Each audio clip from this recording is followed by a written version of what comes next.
मार्गशीर्ष महिना हे जसं श्रावण महिना पवित्र मानला जातो, तसंच मार्गशीर्ष महिनासुद्धा पवित्र मानला जातो. मार्गशीर्ष महिन्यामध्ये आपण दत्त जयंती साजरी करत असतो. दत्त जयंती म्हणजे दत्त महाराजांचा जन्म दिवस ह्या महिन्यात आहे. दत्त सप्ताह आपण साजरा करतो, म्हणजे गुरुचरित्र पारायण ह्या महिन्यातच होत असतात. त्याचबरोबर मार्गशीर्ष महिन्याचे गुरुवारसुद्धा आपण ह्या महिन्यातच करत असतो. माता लक्ष्मीला प्रसन्न करण्यासाठी आणि भगवान श्रीहरी विष्णूला प्रसन्न करण्यासाठी हा महिना अत्यंत पवित्र मानला जातो. श्रावण महिन्यामध्ये आपण शिवशंकराला जसं प्रसन्न करतो, तर मार्गशीर्ष महिन्यामध्ये आपण भगवान श्रीहरी नारायण लक्ष्मीला प्रसन्न करण्यासाठी आपण ह्या महिन्यामध्ये सत्यनारायणची पूजा करत असतो. मार्गशीर्ष महिन्यातले गुरुवार करत असतो. दत्त जयंती साजरा करतो. त्याचबरोबर ह्या महिन्यामध्ये षडरात्री म्हणजे जसं कुलदेवीची नवरात्री असते, तसंच मार्गशीर्ष महिन्यामध्ये कुलदेवांची षडरात्री असते. म्हणून हा महिना खूप पवित्र आहे. आपण मार्गशीर्ष महिन्यामध्ये नॉनव्हेज वर्ज्य करत असतो. ह्या महिन्यामध्ये नॉनव्हेज वर्ज्यच करायचं असतं. हा महिना एवढं पवित्र मानला आहे. पण काही लोक बघा ह्या महिन्यातसुद्धा नॉनव्हेज खात असतात, पण ते चुकीचं आहे. पण काही कारणाने जर आता महिला खूप सेवा करत असतात आणि घरचे लोक खात असतात, तर खाऊ द्या. त्यांना बंधनमध्ये घालू नका. आपण फक्त देवाला प्रार्थना करायची आणि आपली सेवा आपण सुरू ठेवायची असते. मार्गशीर्ष महिन्यामध्ये बघा काही लोक असं म्हणतात की ह्या मार्गशीर्ष महिना म्हणजे प्रत्येक गुरुवारीच आपण फरशी पुसू नये त्या दिवशी.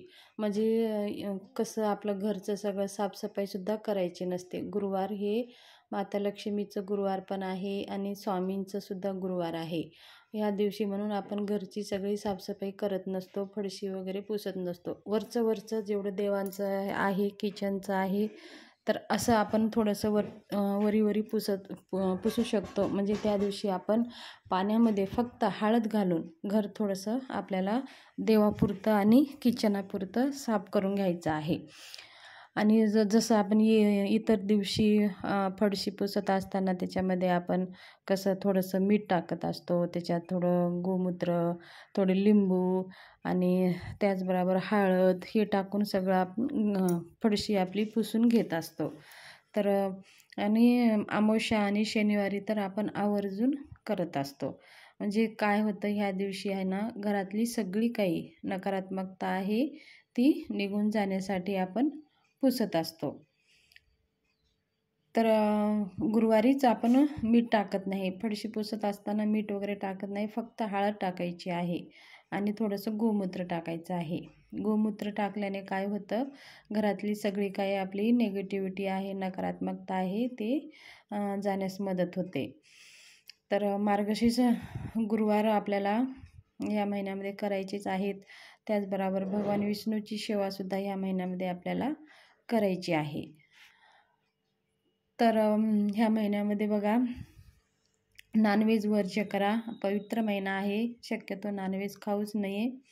त्याचबरोबर ह्या महिन्यामध्ये बघा गुरुवारी म्हणजे आपण गुरुवारी माता लक्ष्मीची व्रत करत असतो. तर केस धुवू नये म्हणतात. ह्या दिवशी केस धुतल्याने आपल्या पतीची प्रगती होत नाही.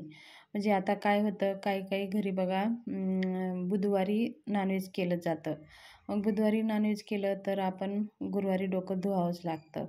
तर अशा वेळेत काय होतं, ते धुणं खूप गरजेचं असल्यामुळे आपल्याला धुवावंच लागतं. नाहीतर मग एखाद्या वेळेस आपल्याला महिनावारी असेल, आपलं 5वा दिवस गुरुवारी येतं, त्या दिवशीसुद्धा आपल्याला डोकं धुवावं लागतं. तर अशा वेळेस आपण डोकं धुवू शकतो, कारण गुरुवारचे व्रतसुद्धा आपण करत असतो. तर अशी अडचण असेल तर आपण आवर्जून धुवा.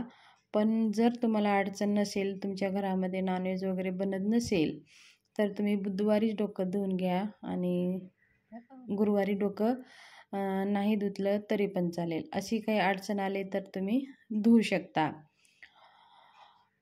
त्याचबरोबर ह्या महिन्यामध्ये आपल्याला भगवान विष्णूची सेवा म्हणजे काय करायचं आहे, ओम नमो भगवते वासुदेवाय नमः ह्या मंत्राचं, किंवा आपल्याला लक्ष्मी गायत्री मंत्र आणि विष्णू गायत्री मंत्र, तुम्हाला तर माहितीच आहे विष्णू गायत्री मंत्र, ओम नारायणाय विद्महे वासुदेवाय धीमहि तन्नो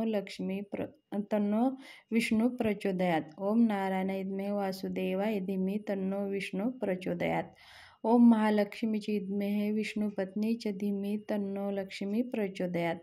ह्या मंत्राचा आपल्याला एक एक माळ जप करायचा आहे. सकाळी संध्याकाळी कोणत्याही वेळेमध्ये करा, किंवा तुम्ही दोन्ही वेळेत केला तरी पण चालेल.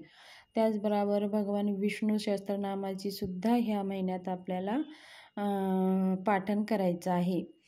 आणि त्याचबरोबर ह्या महिन्यामध्ये बघा, आपण जर 11-21 सत्यनारायण जर करायचं असेल तरी ते खूप अत्यंत प्रभावशाली ठरेल.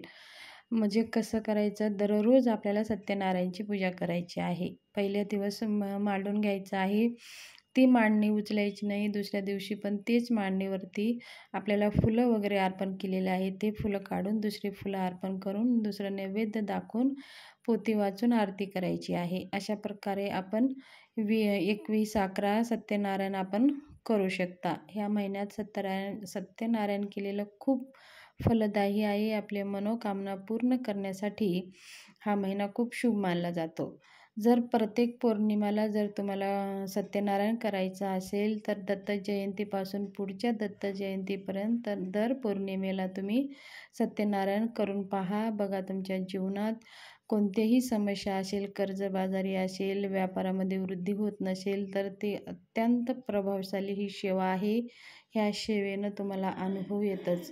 म्हणजे 12 सत्यनारायण तुमचे होतात. प्रत्येक पौर्णिमेला 12 एक केले आपण तर आपले 12 सत्यनारायण होत असतात प्रत्येक महिन्याच्या पौर्णिमेला. आणि तुम्ही एकाच महिन्यामध्ये जरी 12 सत्यनारायण केलात तरीही तुम्ही पौर्णिमेला आवर्जून सत्यनारायण करा. तर ही मार्गशीर्ष महिन्यामधल्या करायच्या सेवा होत्या आणि नियम कोणकोणते नियम पाळावे त्याच्याविषयी माहिती शेअर करायची होती. माहिती आवडली असेल तर सबस्क्राईब जरूर करा. धन्यवाद.